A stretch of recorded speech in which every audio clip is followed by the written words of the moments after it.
निदा फाजली की खूबसूरत शायरी। होश वालों को खबर क्या है, खुद ही क्या चीज़ है।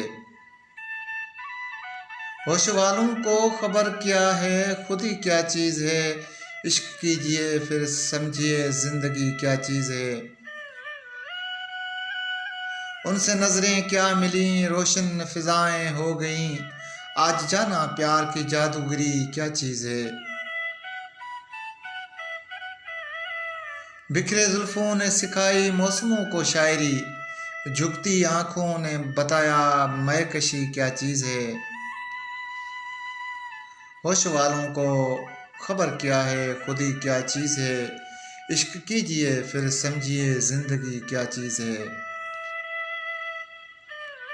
हम लबों से कह न पाए उनसे हाल दिल कभी, और वो समझे नहीं ये खामोशी क्या चीज़ है।